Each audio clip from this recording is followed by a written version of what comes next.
Bull market ಅಂದರೆ ಏನು, beer market ಅಂದರೆ ಏನು? ಎಷ್ಟೋ ಜನ ಸ್ಟಾಕ್ ಮಾರ್ಕೆಟಲ್ಲಿ ಎಂಟ್ರಿ ಆಗೋದು ಅಥವಾ ಹೊಸ್ದಾಗಿ ಬರೋದು ಮಾರ್ಕೆಟ್ ಮೇಲೆ ಹೋಗ್ತಾ ಇರ್ಬೇಕಾರೆ, ಆಮೇಲೆ ತುಂಬ ಜನ ಅವ್ರ ದುಡ್ಡನ್ನ ಲಾಸ್ ಮಾಡ್ಕೊಳೋದು ಮಾರ್ಕೆಟ್ ಮೇಲೆ ಹೋಗ್ಬೇಕಾರೇನೆ, ಆಮೇಲೆ ತುಂಬ ಜನ ಲಾಭ ಮಾಡೋದು ಮಾರ್ಕೆಟ್ ಕೆಳಗಿರ್ಬೇಕಾರೆ. ನೀವು ಕೇಳ್ಬೋದು, ಏನು ಗುರು ಉಲ್ಟಾ ಹೇಳ್ತಿದೆಯಲ್ಲ, ಮಾರ್ಕೆಟ್ ಮೇಲೋದ್ರೆ ತಾನೇ ಎಲ್ಲ ದುಡ್ಡು ಮಾಡೋದು, ನೀನು ನೋಡಿದ್ರೆ ಮಾರ್ಕೆಟ್ ಕೆಳಗಿದ್ದಾಗ ದುಡ್ಡು ಮಾಡ್ತಾರೆ, ಮೇಲೋದ್ರೆ ಲಾಸ್ ಮಾಡ್ತಾರೆ ಅಂತ ಹೇಳ್ತಿದೀಯಾ, ಏನು ಸಮಾಚಾರ ಅಂತ ಕೇಳ್ಬೋದು. ಇದ್ರ ಬಗ್ಗೆ ತಿಳ್ಕೊಬೇಕಂತಿದ್ರೆ ಈ ವಿಡಿಯೋನ ಪೂರ್ತಿಯಾಗಿ ನೋಡಿ.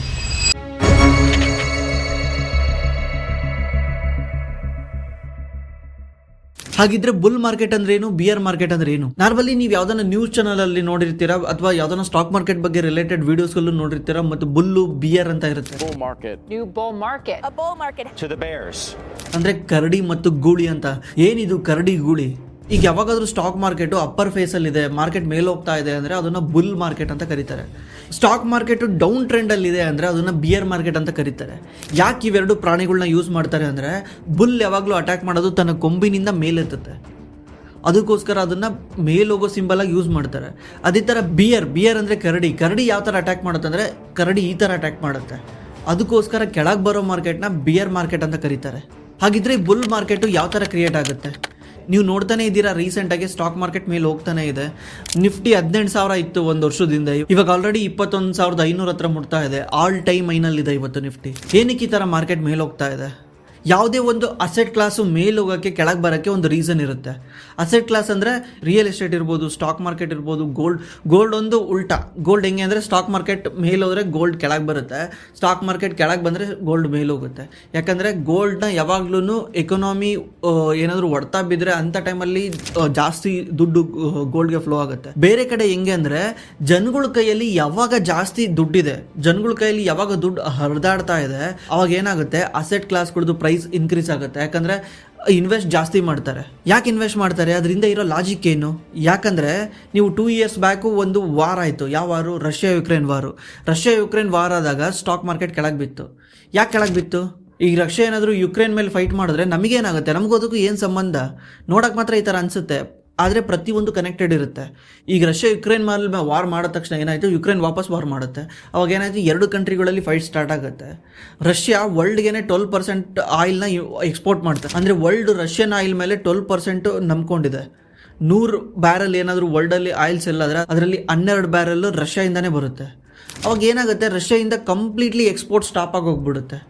ರಷ್ಯಾ ತನ್ನ ಆಯಿಲ್ನ ಎಕ್ಸ್ಪೋರ್ಟ್ ಮಾಡೋಕ್ಕೆ ಆಗಲ್ಲ. ಆವಾಗ ಬೇರೆ ಬೇರೆ ಕಡೆ ಯಾವ್ಯಾವ ಆಯಿಲ್ ಪ್ರೊಡ್ಯೂಸಿಂಗ್ ಕಂಟ್ರೀಸ್ ಇದಾವಲ್ಲ, ಆ ಕಂಟ್ರಿಗಳಲ್ಲಿ ಡಿಮ್ಯಾಂಡ್ ಜಾಸ್ತಿ ಆಗಿ ಹೋಗ್ಬಿಡುತ್ತೆ. ಈಗ ರಷ್ಯಾಯಿಂದ ಬೈ ಮಾಡಿಬಿಟ್ಟು ಆ ಕಂಟ್ರೀಸಲ್ಲಿ ಹೋಗಿ ಬೈ ಮಾಡ್ತಾರೆ. ಎಲ್ಲ ಒಂದೇ ಸಲ ಹೋಗಿ ಬೈ ಮಾಡಿದಾಗ ಏನಾಗುತ್ತೆ, ಆಯಿಲ್ ಪ್ರೊಡಕ್ಷನ್ ಕಮ್ಮಿ ಇರುತ್ತೆ. ಈ ರಷ್ಯಾ ಪ್ರೊಡಕ್ಷನ್ ಕಮ್ಮಿ ಮಾಡಿದಾನ, ಅವಾಗ ಏನಾಗುತ್ತೆ, ಬೇರೆಯವ್ರಿಗೆ ಡಿಮ್ಯಾಂಡ್ ಜಾಸ್ತಿ ಆಗುತ್ತೆ. ಅವಾಗ ಆಯಿಲ್ ಪ್ರೈಸ್ ಮೇಲೋಗುತ್ತೆ. ಆಯಿಲ್ ಪ್ರೈಸ್ ಮೇಲೋದ ತಕ್ಷಣವೇ ವರ್ಲ್ಡಲ್ಲಿ ಪ್ರಾಬ್ಲಮ್ ಸ್ಟಾರ್ಟ್ ಆಗುತ್ತೆ. ಯಾಕಂದರೆ ಪ್ರತಿಯೊಂದು ಕಂಟ್ರಿಗೂ ದೇಶ ನಡೆಸೋಕ್ಕೆ ಆಯಿಲ್ ಬೇಕೇ ಬೇಕು. ಈಗ ನಿಮಗೆ ಬೆಳಿಗ್ಗೆ ಇದ್ದರೆ ಆಫೀಸ್ಗೆ ಹೋಗೋಕ್ಕೆ ಡೀಸೆಲ್ ಪೆಟ್ರೋಲ್ ಬೇಕು, ಅದೇ ಥರ ಒಂದು ಟ್ರೈನ್ ಓಡಿಸೋಕ್ಕೆ ಡೀಸೆಲ್ ಪೆಟ್ರೋಲ್ ಬೇಕು, ಒಂದು ಫ್ಲೈಟ್ ಓಡೋಕ್ಕೆ ಡೀಸೆಲ್ ಪೆಟ್ರೋಲ್ ಬೇಕು. ಎವ್ರಿ ಕಂಟ್ರಿ ಡಿಪೆಂಡ್ ಆಗಿರುತ್ತೆ ಈ ಆಯಿಲ್ ಮೇಲೆ. ಈಗ ಆಯಿಲ್ ಪ್ರೈಸ್ ಇನ್ಕ್ರೀಸ್ ಆದ ತಕ್ಷಣ ಏನಾಗುತ್ತೆ, ಈ ದೇಶದಲ್ಲಿ ಪೆಟ್ರೋಲ್ ಡೀಸೆಲ್ ಪ್ರೈಸು ಇನ್ಕ್ರೀಸ್ ಆಗುತ್ತೆ. ಪೆಟ್ರೋಲ್ ಡೀಸೆಲ್ ಪ್ರೈಸ್ ಇನ್ಕ್ರೀಸ್ ಆದ ತಕ್ಷಣ ನಾವು ಯೂಸ್ ಮಾಡೋ ದಿನಕ್ಕೆ ಬಳಕೆ ವಸ್ತುಗಳ ಪ್ರೈಸ್ ಕೂಡ ಇನ್ಕ್ರೀಸ್ ಆಗಿಬಿಡುತ್ತೆ. ಹೆಂಗೆ ಇನ್ಕ್ರೀಸ್ ಆಗುತ್ತೆ? ಈಗ ಏನಾಗುತ್ತೆ, ಒಂದೂರಿಂದ ಇನ್ನೊಂದೂರಿಗೆ ಲಾರಿನ ನೀವು ಒಂದು ಕಳಿಸ್ತಾ ಇದ್ದೀರಿ, ಟ್ರಾನ್ಸ್ಪೋರ್ಟ್ ಮಾಡ್ತಾ ಇದ್ದೀರಾ ಅಂದರೆ, ಅವನು ಮುಂಚೆ 5,000 ಕೇಳ್ತಿದ್ದ, ಇವಾಗ ಏನು ಮಾಡ್ತಾನೆ, 10,000 ಕೇಳ್ತಾನೆ. ಯಾಕಂದರೆ ಅಣ್ಣ ಡೀಸೆಲ್ ಪ್ರೈಸ್ ಎಲ್ಲ ಜಾಸ್ತಿ ಆಗಿದೆ ಅಣ್ಣ, ಇವಾಗ ಜಾಸ್ತಿ ಕೊಡು ಅಂತ.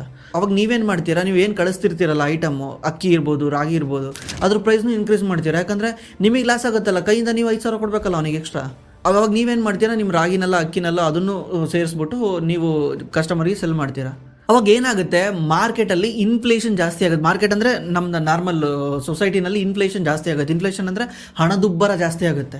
ನಾವು ದಿನಬಳಕೆ ಯೂಸ್ ಮಾಡೋ ವಸ್ತುಗಳ ಪ್ರೈಸ್ ಆಟೋಮೆಟಿಕ್ಲಿ ಮೇಲೋಗುತ್ತೆ. ಅವಾಗ ಏನಾಗುತ್ತೆ ಹೇಳಿ, ಅವಾಗ ತುಂಬ ಸಫರ್ ಮಾಡೋದು ಯಾರಂದರೆ ಮಿಡಲ್ ಕ್ಲಾಸ್ ಅವರು ಅಥವಾ ಲೋವರ್ ಮಿಡಲ್ ಕ್ಲಾಸ್ ಅವರು. ಅಪ್ಪರ್ ಮಿಡಲ್ ಕ್ಲಾಸ್ ಅವ್ರಿಗೆ ಏನೂ ಆಗಲ್ಲ, ಬಿಕಾಸ್ ಅವ್ರಿಗೆ ಅಕ್ಕಿ ಏನಾದರೂ 200 ರೂಪಾಯಿ kg ಆಯಿತು ಅಂದ ತಕ್ಷಣ ಅವ್ರ ಲೈಫಲ್ಲಿ ಏನೂ ಚೇಂಜ್ ಆಗಲ್ಲ. 200 ರೂಪಾಯಿ kg ಆದರೂ ತರ್ತಾರೆ, 300 ರೂಪಾಯಿ kg ಆದರೂ ತರ್ತಾರೆ. ಯಾಕಂದರೆ ಅವ್ರಿಗೆ ಇನ್ಕಮ್ ಜಾಸ್ತಿ ಇರುತ್ತೆ. ಈಗ ಜಾಸ್ತಿ ಸಫರ್ ಮಾಡೋದೇನು ಹೇಳಿ, ನಾವೇನೆ. ಅವಾಗ ಏನಾಗುತ್ತೆ, ನಾವು ಹೋಗಿ ಗೌರ್ಮೆಂಟಿಗೆ ಇದು ಮಾಡ್ತೀವಿ, ಎಲ್ಲ ದಿನಬಳಕೆ ವಸ್ತುಗಳು ಜಾಸ್ತಿ ಆಗ್ತಾ ಇದೆ, ಗೌರ್ಮೆಂಟ್ ಸರಿ ಇಲ್ಲ, ಬೆಲೆ ಏರಿಕೆ ಆಗ್ತಾ ಇದೆ, ಅದಾಗ್ತಾ ಇದೆ ಅಂತ ಗೌರ್ಮೆಂಟ್ ಮೇಲೆ ಬ್ಯಾಡ್ ಒಪಿನಿಯನ್ ಬರೋಕ್ಕೆ ಸ್ಟಾರ್ಟ್ ಆಗುತ್ತೆ. ಆಮೇಲೆ ನಮ್ಮ ಜೀವನ ಡೈಲಿ ನರಕ ಆಗೋಗ್ಬಿಡುತ್ತೆ. ಯಾಕಂದರೆ ಬೇಸಿಕ್ ನೀಡಿಗೆ ಬೇಕಾಗಿರೋ ವಸ್ತುಗಳನ್ನೇ ನಾವು ಪರ್ಚೇಸ್ ಮಾಡೋಕ್ಕೆ ನಮ್ಮ ಹತ್ರ ದುಡ್ಡಿರಲ್ಲ. ಲಾಸ್ಟ್ ಇಯರ್ 10,000 ರೂಪಾಯಿಗೆ ನಾವು ರೇಷನ್ ತರ್ತಿದ್ದನ್ನು ಈ ವರ್ಷ ಅದೇ ರೇಷನ್ ತರಕ್ಕೆ 15,000 ರೂಪಾಯಿ ಬೇಕು ಅಂದರೆ 5,000 ಎಕ್ಸ್ಟ್ರಾ ಎಲ್ಲಿಂದ ತರ್ತೀರಾ? ಅವಾಗ ಕಷ್ಟ ಆಗೋಗುತ್ತೆ. ಅದಕ್ಕೇ ಇದನ್ನು ತಡಿಬೇಕು ಅಂತಾನೆ ಸೆಂಟ್ರಲ್ ಬ್ಯಾಂಕ್ ಇರ್ತಾವಲ್ಲ, ಆ ಕಂಟ್ರಿಗಳಲ್ಲಿ ಯಾವ ಸೆಂಟ್ರಲ್ ಬ್ಯಾಂಕ್ ಇರ್ತವೆ, ನಮ್ಮ ಇಂಡಿಯಾದಲ್ಲಿ RBI ಇದೆ, US ಅಲ್ಲಿ ಫೆಡ್ರಲ್ ರಿಸರ್ವ್ಸ್ ಇದೆ, ಅದೇ ಥರ ಸೆಂಟ್ರಲ್ ಬ್ಯಾಂಕ್ಗಳು ಏನು ಮಾಡ್ತಾರೆ, ಇಂಟ್ರೆಸ್ಟ್ ರೇಟ್ನ ಜಾಸ್ತಿ ಮಾಡ್ತಾರೆ. ಕಂಟ್ರಿನಲ್ಲಿ ಇಂಟ್ರೆಸ್ಟ್ ರೇಟ್ ಇರುತ್ತಲ್ವ, ಈಗ ನಾವೇನಾದರೂ ಬ್ಯಾಂಕಿಂದ ಲೋನ್ ತಗೊಳ್ಳೋ ಇಂಟ್ರೆಸ್ಟ್ ರೇಟ್ನ ಜಾಸ್ತಿ ಮಾಡ್ತವೆ. ನೀವು ರೀಸೆಂಟಾಗಿ ನೋಡ್ಬೋದು RBI ಇಂಟ್ರೆಸ್ಟ್ ರೇಟ್ನ ಜಾಸ್ತಿ ಮಾಡಿತ್ತು. ಅವಾಗ ದೊಡ್ಡ ದೊಡ್ಡ ಶ್ರೀಮಂತರು ಏನು ಮಾಡ್ತಾರೆ, ಅವ್ರ ದುಡ್ಡನ್ನ ಬ್ಯಾಂಕಲ್ಲಿ ಡೆಪಾಸಿಟ್ ಮಾಡ್ತಾರೆ, ಅಥವಾ ಗೌರ್ಮೆಂಟ್ ಏನು ಮಾಡುತ್ತೆ, ಹೊಸ ಬಾಂಡ್ಗಳನ್ನ ಕರೆಯುತ್ತೆ. ಯಾಕಂದರೆ ಲಿಕ್ವಿಡಿಟಿನ ಸಕ್ ಮಾಡೋಕ್ಕೆ. ಈಗ ದೇಶದಲ್ಲಿ ಹರಿದಾಡ್ತಿರೋ ದುಡ್ಡನ್ನ ಎಲ್ಲ ಎಳ್ಕೊಳಕ್ಕೆ ಏನು ಮಾಡುತ್ತೆ, ಗೌರ್ಮೆಂಟು ಜಾಸ್ತಿ ಇಂಟ್ರೆಸ್ಟ್ ರೇಟ್ನ ಕರೆದ್ಬಿಟ್ಟು ನಿಮಗೆ ಜಾಸ್ತಿ ಇಂಟ್ರೆಸ್ಟ್ ರೇಟ್ ಕೊಡ್ತೀವಿ, ನಮಗೆ ದುಡ್ಡು ಕೊಡಿ ಅಂತ ಏನು ಮಾಡುತ್ತೆ. ಸೊ ನಮ್ಮನ್ನು ಎಕನಾಮಿನಲ್ಲಿ ಹರಿದಾಡ್ತಿರೋ ದುಡ್ಡನ್ನೆಲ್ಲನೂ ಎಳ್ಕೊಳುತ್ತೆ. ಅವಾಗ ಮನಿ ಸರ್ಕ್ಯುಲೇಷನ್ ಕಮ್ಮಿ ಆಗುತ್ತೆ. ಎಗೇನ್ ಇದೊಂದೇ ಅಲ್ಲ, ಆಮೇಲೆ ಏನಾಗುತ್ತೆ, ಇಂಟ್ರೆಸ್ಟ್ ರೇಟ್ ಜಾಸ್ತಿ ಆದ ತಕ್ಷಣ ಜನಗಳು ಹೋಗಿ ದುಡ್ಡನ್ನ ಸ್ಪೆಂಡ್ ಮಾಡೋದೇ ಕಮ್ಮಿ ಮಾಡಿಬಿಡ್ತಾರೆ. ಯಾಕಂದರೆ ಈಗ ಒಂದು ಕಾರ್ ಬೈ ಮಾಡ್ಬೇಕು ಅಂದ್ಕೊಳ್ಳಿ, ಈ ಕಾರ್ ಬೈ ಮಾಡೋಕ್ಕೆ ಮುಂಚೆ ನೀವು ಯೋಚನೆ ಮಾಡ್ತಿದ್ರಿ ಇಂಟ್ರೆಸ್ಟ್ ರೇಟ್ ಕಮ್ಮಿ ಇದೆ, ಹೋಗಿ ಬೈ ಮಾಡೋಣ, EMI ಕಮ್ಮಿ ಬೀಳುತ್ತೆ ಅಂತ. ಇವಾಗ EMI ಜಾಸ್ತಿ ಆಗುತ್ತೆ, ಆವಾಗ ನೀವು ಯೋಚನೆ ಮಾಡ್ತೀರಾ ಇಲ್ಲ ಬೈ ಮಾಡಬೇಕಾ ಬೇಡ ಅಂತ. ಅದೇ ಥರನೇ ಈಗ ಏನಾದರೂ ಮನೆ ಕಟ್ಟಬೇಕಾಗಿದ್ರೆ ನೀವು ಈ ಪ್ಲ್ಯಾನ್ನ ಮುಂದಕ್ಕೆ ಹಾಕ್ತೀರಾ, ಇಂಟ್ರೆಸ್ಟ್ ರೇಟ್ ಇವಾಗ ಜಾಸ್ತಿ ಆಗಿದೆ, ಇವಾಗ ಬೇಡ, ಮುಂದೆ ಒಂದ್ಸಲ ಕಮ್ಮಿ ಆದಮೇಲೆ ಹೋಗಿ ಮನೆ ಪರ್ಚೇಸ್ ಮಾಡೋಣ ಅಂತ. ಈ ಥರ ಪ್ಲ್ಯಾನ್ ಎಲ್ಲನೂ ಮುಂಚೆ ಹಾಕಿದಾಗ ಏನಾಗುತ್ತೆ, ಆ ಕಂಪನಿಗಳಿಗೆ ಬಿಸ್ನೆಸ್ ಇಲ್ದಂಗೆ ಆಗುತ್ತೆ, ಸೇಲ್ಸ್ ಇಲ್ದಂಗೆ ಆಗುತ್ತೆ. ಎಕ್ಸಾಂಪಲ್, ನೀವು ಮನೆ ಕಟ್ಟೋದನ್ನು ಮುಂದೆ ಹಾಕಿದ ತಕ್ಷಣ ಏನಾಗುತ್ತೆ, ಸಿಮೆಂಟ್ ಕಂಪ್ನಿ ಕೊಡ್ತಾ ಬೀಳುತ್ತೆ, ಸ್ಟೀಲ್ ಕಂಪ್ನಿ ಕೊಡ್ತಾ ಬೀಳುತ್ತೆ, ಪೇಂಟ್ ಕಂಪ್ನಿ ಕೊಡ್ತಾ ಬೀಳುತ್ತೆ, ಅದೇ ಥರ ಫಿಟ್ಟಿಂಗ್ ಒಳಗಡೆ ಕಂಪ್ನಿ, ಮನೆಗಳಲ್ಲಿ ಫಿಟ್ ಮಾಡೋ ಆಕ್ಸೆಸರೀಸು, ಪ್ಲೇವುಡ್ ಕಂಪ್ನಿಗಳಿಗೂ ಎಲ್ಲದಕ್ಕೂ ಕೊಡ್ತಾ ಬೀಳುತ್ತೆ. ಅದೇ ಥರ ನೀವು ಕಾರ್ ಬೈ ಮಾಡೋದನ್ನು ಮುಂದೆ ಹಾಕಿದ್ರೆ ಕಾರ್ ಮ್ಯಾನುಫ್ಯಾಕ್ಚರಿಂಗ್ ಕಂಪ್ನಿ ಕೊಡ್ತಾ ಬೀಳುತ್ತೆ, ಸೀಟ್ ತಯಾರು ಮಾಡೋ ಕಂಪ್ನಿ ಕೊಡ್ತಾ ಬೀಳುತ್ತೆ, ಟೈರ್ ತಯಾರು ಮಾಡೋ ಕಂಪ್ನಿಗಳಿಗೆ ಕೊಡ್ತಾ ಬೀಳುತ್ತೆ. ಇದೆಲ್ಲನೂ ಸರ್ಕಲ್, ಇದಕ್ಕೊಂದಕ್ಕೊಂದು ಕನೆಕ್ಟೆಡ್ ಇರುತ್ತಲ್ಲ. ಆವಾಗ ಏನಾಗುತ್ತೆ, ಇದು ಯಾವಾಗ ಸೇಲ್ಸ್ ಫ್ಯೂಚರಲ್ಲಿ ಡೌನ್ ಆಗುತ್ತೆ ಅಂತ ಗೊತ್ತಾಗುತ್ತೆ, ಇನ್ವೆಸ್ಟರ್ಸ್ ಏನು ಮಾಡ್ತಾರೆ, ಇಮಿಡಿಯೇಟ್ಲಿ ಸೆಲ್ ಮಾಡ್ತಾರೆ. ಅವರು ಈ ಥರ ಎಲ್ಲ ಆಗಿ ರಿಸಲ್ಟ್ ಬರೋವರೆಗೂ ವೆಯ್ಟ್ ಮಾಡ್ಕೊಂಡು ಕುತ್ಕೊಳಲ್ಲ. ಯಾಕಂದರೆ ಮುಂಚೆನೇ ಗೊತ್ತಲ್ಲ ಈಗ ಏನಾಗುತ್ತೆ ಅಂತ ಗೊತ್ತು, ಅದ್ರ ಬದಲು ಏನು ಮಾಡೋದು, ಇಮಿಡಿಯೇಟ್ಲಿ ಸೆಲ್ ಮಾಡೋದು.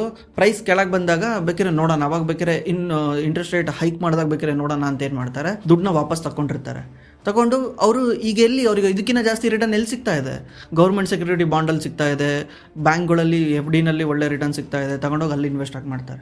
ಆಮೇಲೆ ಎಷ್ಟೋ ಸ್ಟಾರ್ಟಪ್ ಕಂಪ್ನಿಗಳಿಗೆ ಈಗ ಹೊಸದಾಗಿ ಕಂಪ್ನಿ ಮಾಡ್ತಿರ್ತಾರಲ್ಲ, ಅವ್ರಿಗೆ ಯಾರಿಗೂ ಹೊಸದಾಗಿ ಕ್ಯಾಪಿಟಲ್ಲೇ ಸಿಗಲ್ಲ, ಹೊಸದಾಗೆ ದುಡ್ಡು ಸಿಗಲ್ಲ. ಯಾಕಂದರೆ ಈಗ ಸ್ಟಾಕ್ ಮಾರ್ಕೆಟ್ ಡೌನಲ್ಲಿರುತ್ತೆ, ಸ್ಟಾಕ್ ಮಾರ್ಕೆಟ್ ಡೌನಲ್ಲಿದ್ದಾಗ ನಮ್ಮ ಇನ್ವೆಸ್ಟರ್ಸ್ದು ನಮ್ಮ ಮನಸ್ಸೆಲ್ಲ ಏನಿರುತ್ತೆ, ಅವಾಗ ಯಾವುದೇ IPO ಬರೋಲ್ಲ ನೋಡಿ.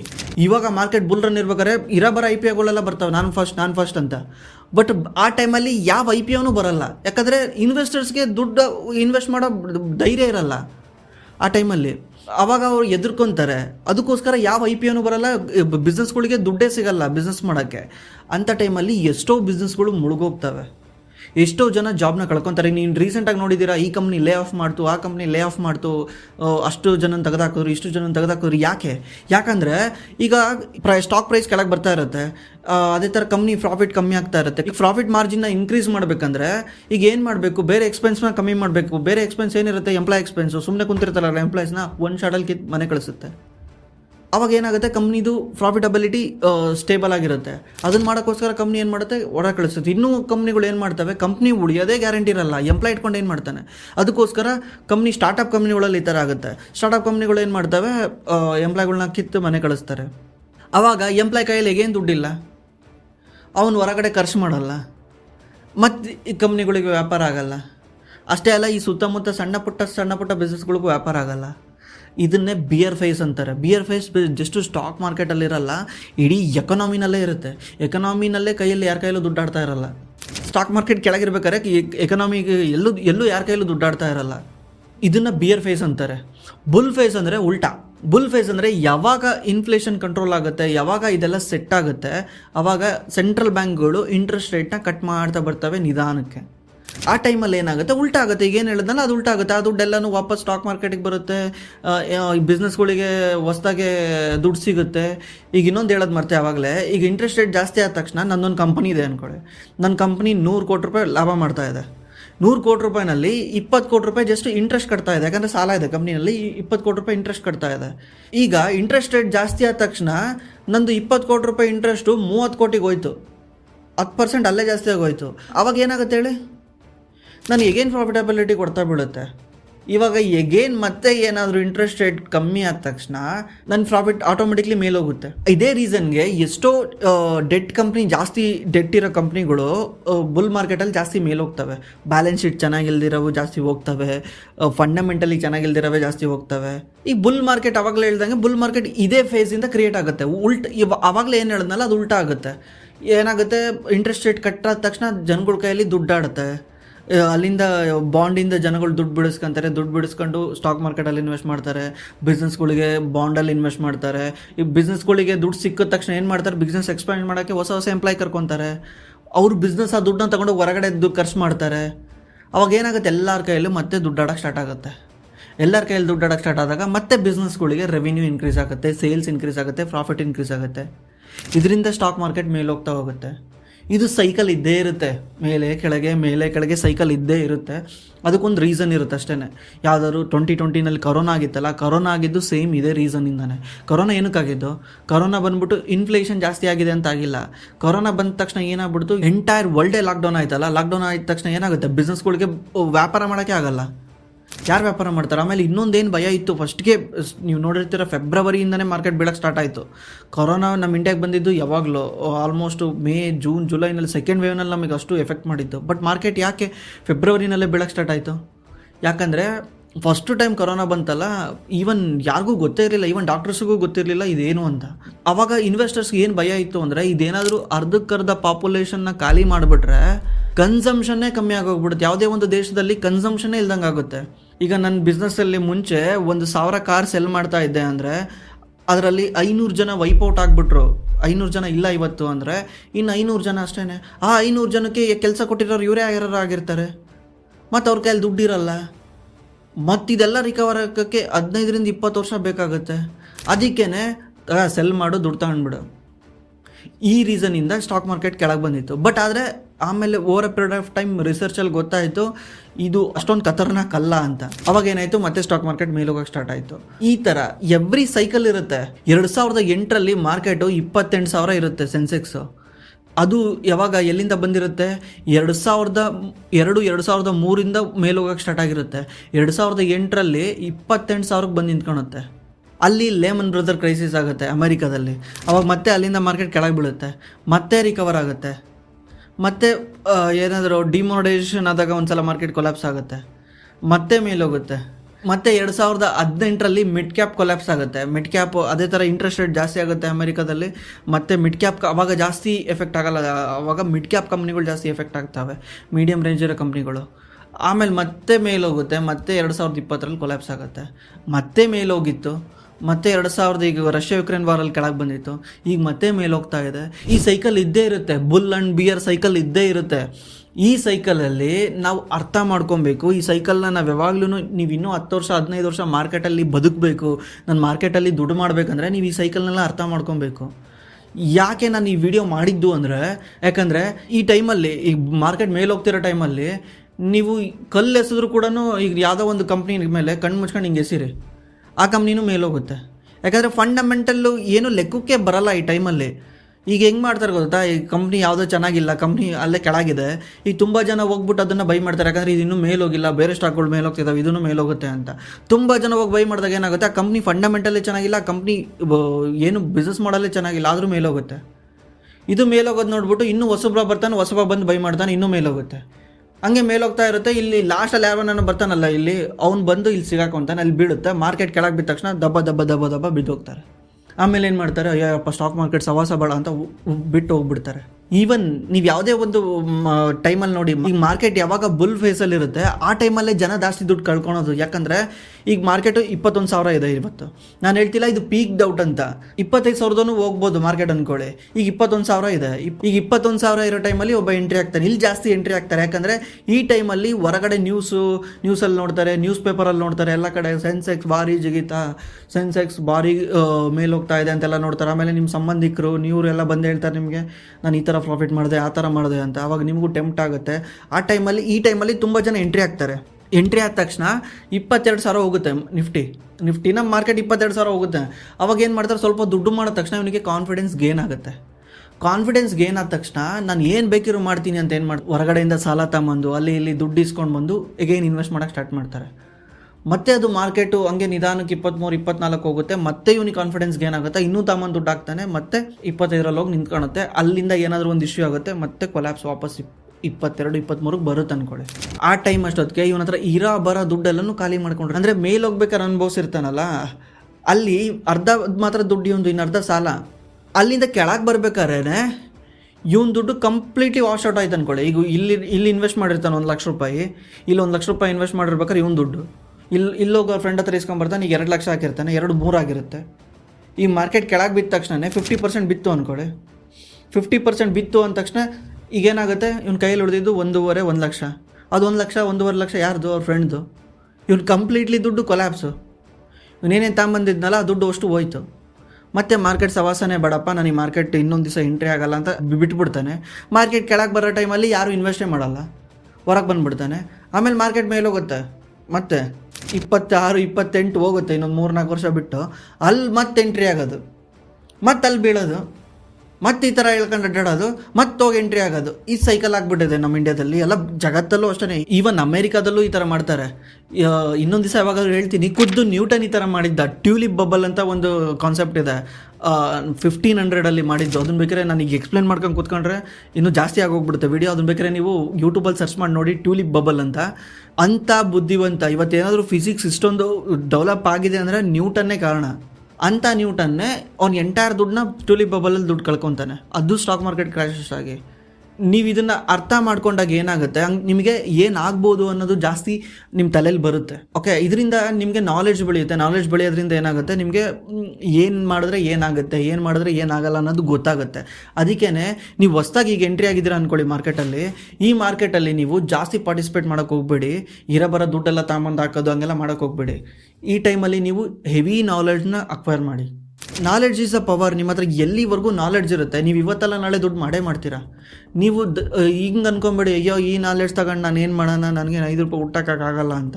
ಎಲ್ಲರೂ ಹಂಗೆ ಅನ್ಕೊಂಡು ಕುಂತಿದ್ರೆ ನೀವು 1ನೇ ಕ್ಲಾಸಿಂದ ABCD ಏನಕ್ಕೆ ಓದಿದ್ರಿ? ABCDಯಿಂದ 5 ರೂಪಾಯಿ ಹುಟ್ಟಕ್ಕಾಗತ್ತಾ? ಒಂದಲ್ಲ ಒಂದು ದಿವಸ ಕೈ ಹಿಡಿಯುತ್ತೆ. ಆಮೇಲೆ ಈ ಟೈಮಲ್ಲಿ ಹೆವಿಲಿ ಇನ್ವೆಸ್ಟ್ ಮಾಡೋಕ್ಕೆ ಹೋಗ್ಬೇಡಿ. ಮಾರ್ಕೆಟ್ ಆಲ್ರೆಡಿ ಮೇಲಿದೆ, ಕೆಳಗಿರ್ಬೇಕಾದ್ರೆ ಇನ್ವೆಸ್ಟ್ ಮಾಡಬೇಕು ಯಾವಾಗಲೂ. ಮಾರ್ಕೆಟ್ ಯಾವಾಗ ಕೆಳಗಿರುತ್ತೆ ಅವಾಗ ಜಾಸ್ತಿ ಇನ್ವೆಸ್ಟ್ ಮಾಡಬೇಕು. ಅವಾಗ ನೀವು ಎಲ್ಲನೂ ದುಡ್ಡು ತಗೊಂಬಂದ್ಬೇಕಾದ್ರೆ ಇನ್ವೆಸ್ಟ್ ಮಾಡಬೇಕು. ಮಾರ್ಕೆಟ್ ಮೇಲೋದಾಗಲ್ಲ ಇನ್ವೆಸ್ಟ್ ಮಾಡೋದು. ಮಾರ್ಕೆಟ್ ಮೇಲೋದಾಗ ನೀವು ಸ್ವಲ್ಪ ಕಾಶಿಯಸ್ ಆಗಿರಿ. ಹೊಸ ದುಡ್ಡನ್ನ ಅಂದರೆ ಎಂಟೈರ್ ದುಡ್ಡನ್ನ ಇನ್ವೆಸ್ಟ್ ಮಾಡೋಕ್ಕೆ ಹೋಗಬೇಡಿ. ಈಗ ನಿಮ್ಮ ಹತ್ರ 1 ಲಕ್ಷ ರೂಪಾಯಿ ಹಾಕೋದಿದ್ರೆ ಒಂದು 30,000 ಇವಾಗ ಹಾಕಿ. ಇನ್ನೊಂದು ಸ್ವಲ್ಪ ಮಾರ್ಕೆಟ್ ಮೇಲೆ ಹೋಯ್ತಾ, ಇನ್ನೂ ಮೇಲೆ ಹೋಗ್ತಿದೆ ಅನ್ಸುತ್ತಾ, ಅವಾಗ ಬೇಕಿರೋ ಹಾಕಿ, ಪರವಾಗಿಲ್ಲ. ಆಪರ್ಚುನಿಟಿ ಮಿಸ್ ಮಾಡ್ಕೊಂಡ್ರೆ ಪರವಾಗಿಲ್ಲ, ಬಟ್ ಲಾಸ್ ಮಾಡ್ಕೊಂಡ್ರೆ ನಿಮ್ಮದು ಕಾನ್ಫಿಡೆನ್ಸ್ ಹಾಳಾಗೋಗುತ್ತೆ.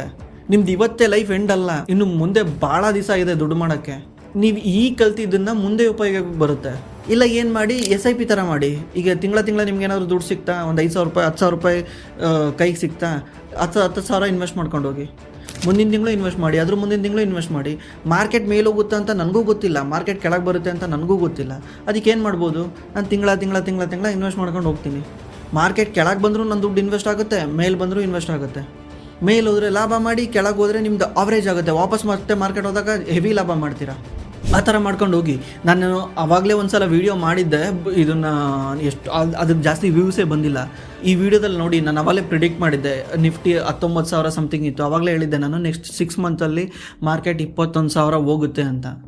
ಅದು ಯಾಕೆ ಏನು ಕಂಪ್ಲೀಟ್ಲಿ ನಾನು ರೀಸನ್ ಕೊಟ್ಟಿದ್ದೀನಿ. ಈ ವಿಡಿಯೋ ಚೆಕ್ ಮಾಡಿ ಒಂದು ಸಲ, ನಿಮಗೆ ಇನ್ನೂ ಎಕ್ಸ್ಟ್ರಾ ನಾಲೆಡ್ಜ್ ಬರುತ್ತೆ. ಬಟ್ ಈ ಥರ ಬುಲ್ ಮಾರ್ಕೆಟಲ್ಲಿ ಹುಷಾರಾಗಿರಿ, ನಿಮಗೆ ಜಾಸ್ತಿ ಟಿಪ್ಸ್ಗಳು ಬರ್ತವೆ. ನೀವು ಸುತ್ತಮುತ್ತ ನೋಡ್ತಿರೋರೆಲ್ಲ ಎಕ್ಸ್ಪರ್ಟ್ ಇರ್ತಾರೆ. ಇವಾಗ ನೀವು ಯಾರನ್ನ ನೋಡಿ ಎಕ್ಸ್ಪರ್ಟ್ ಇರ್ತಾರೆ, ಯಾಕಂದರೆ ಅವ್ನು ಶೇರ್ಸ್ ಬೈ ಮಾಡೋದು ಮೇಲೆ ಹೋಗಿರುತ್ತಲ್ಲ. ಅವ್ನು ಯಾವುದೋ ಕುಲ್ಡೇಟಲ್ಲಿ ಒಂದು ಬೈ ಮಾಡಿದಾನೆ, ಅದು ಮೇಲೆ ಹೋಗ್ಬಿಡುತ್ತೆ. ಅವ್ನ ಕಾನ್ಫಿಡೆನ್ಸ್ ಇವಾಗ ನಾನೇ ದೊಡ್ಡ ಎಕ್ಸ್ಪರ್ಟು, ನನಗಿನ್ನ ಎಕ್ಸ್ಪರ್ಟೇ ಇಲ್ಲ ಅಂತ. ಇಂಥ ಟೈಮಲ್ಲಿ ಸ್ವಲ್ಪ ಹುಷಾರಾಗಿದ್ದರೆ ಒಳ್ಳೆಯದು. ಇವ್ರ ಹತ್ರ ಸ್ಟಾಕ್ ಟಿಪ್ಸ್ ತೊಗೊಳೋದು, ಸ್ಟಾಕ್ ಈಗ ತುಂಬ ಜನ ಯೂಟ್ಯೂಬಲ್ಲೂ ಬರ್ತಾರೆ, ಯೂಟ್ಯೂಬಲ್ಲಿ ಬಂದುಬಿಟ್ಟು ಅದನ್ನು ಬೈ ಮಾಡಿ ಇದನ್ನು ಬೈ ಮಾಡಿ ಅಂತ ಹೇಳ್ತಿರ್ತಾರೆ. ಹುಷಾರಾಗಿರಿ, ಯಾರನ್ನೂ ನಂಬಕ್ಕೆ ಹೋಗ್ಬೇಡಿ. ಯಾಕಂದರೆ ಒಂದು 100 ರೂಪಾಯಿ ಮೇಲೆ ಹೋಗುತ್ತೆ ಇವತ್ತು, ನಾಳೆ ಒಂದು ದಿವಸ ಬಿದ್ದರೆ ನಿಮ್ಗೆ ತಡ್ಕೊಳಕ್ಕಾಗಲ್ಲ. ಅದೇ ಖುದ್ದು ನೀವು ಫಂಡಮೆಂಟಲಿ ಚೆನ್ನಾಗಿರೋ ಕಂಪ್ನಿಗಳ ಮೇಲೆ ಇನ್ವೆಸ್ಟ್ ಮಾಡಿದಾಗ ಏನಾಗುತ್ತೆ, ಅದು ಮೇಲೋಗಿ ಕೆಳಗೆ ಬಂದರೂ ಕೂಡ ವಾಪಸ್ ಮೇಲೋಗುತ್ತೆ. ಬಟ್ ಅದೇ ಫಂಡಮೆಂಟಲಿ ಚೆನ್ನಾಗಿಲ್ದಿರೋ ಕಂಪ್ನಿಗಳು ಮೇಲೋಗಿ ವಾಪಸ್ ಬಿದ್ದರೆ 10-15 ವರ್ಷ ಬೇಕಾಗುತ್ತೆ ರಿಕವರ್ ಆಗೋಕ್ಕೆ, ಇಲ್ಲ ಕಂಪ್ನಿನ ಮುಳುಗೋಗುತ್ತೆ. ಅದಕ್ಕೇ ಈಗ ಸ್ವಲ್ಪ ಹುಷಾರಾಗಿರಿ. ಅದಕ್ಕೋಸ್ಕರನೇ ನಾನು ಈ ವಿಡಿಯೋ ಮಾಡಿದ್ದು. ಈ ಟೈಮಲ್ಲಿ ಸ್ವಲ್ಪ ಲರ್ನಿಂಗ್ ಬಗ್ಗೆ ಜಾಸ್ತಿ ಟೈಮ್ ಕೊಡಿ, ಲರ್ನಿಂಗ್ ಜಾಸ್ತಿ ಮಾಡಿ, ಹೊಸ ವಿಷಯಗಳನ್ನ ಕಲಿತಾ ಇರಿ. ನನ್ನ ಚಾನಲಲ್ಲಿ ಫುಲ್ ಸಿಗಲಿಲ್ವಾ, ಬೇರೆ ಚಾನಲಲ್ಲಿ ಹೋಗಿ ಕಲೀರಿ. ನಿಮ್ಗೆ ಎಲ್ಲೆಲ್ಲಿ ಇನ್ಫಾರ್ಮೇಷನ್ ಸಿಗುತ್ತೆ ಎಲ್ಲನೂ ಕಲೆಕ್ಟ್ ಮಾಡಿಕೊಂಡು ನಿಮ್ಮ ನಾಲೆಡ್ಜ್ನ ಇಂಪ್ರೂವ್ ಮಾಡ್ಕೊತಾ ಹೋಗಿ. ನೀವೇನಾದರೂ ಸ್ಟಾಕ್ ಮಾರ್ಕೆಟಲ್ಲಿ ಇನ್ವೆಸ್ಟ್ ಮಾಡಬೇಕಂದ್ರೆ demat account compulsory. Demat account link ನನ್ನ ಡಿಸ್ಕ್ರಿಪ್ಷನಲ್ಲಿದೆ, ಹೋಗಿ ಚೆಕ್ ಮಾಡಿ. ನಾನು ಯಾವ ಡಿಮ್ಯಾಟ್ ಅಕೌಂಟ್ ಯೂಸ್ ಮಾಡ್ತೀನೋ ಅದೇ ಡಿಮ್ಯಾಟ್ ಅಕೌಂಟ್ ಲಿಂಕ್ ನಾನು ಡಿಸ್ಕ್ರಿಪ್ಷನಲ್ಲಿ ಹಾಕಿದ್ದೀನಿ, ಹೋಗಿ ಚೆಕ್ ಮಾಡಿ. ನೀವು ಅಕೌಂಟ್ ಓಪನ್ ಮಾಡ್ಕೊಳ್ಳಿ, ಇದು ಕಂಪ್ಲೀಟ್ಲಿ ಫ್ರೀ ಆಗಿರುತ್ತೆ. ಥ್ಯಾಂಕ್ಸ್ ಫಾರ್ ವಾಚಿಂಗ್, ಮತ್ತೆ ಸಿಗೋಣ.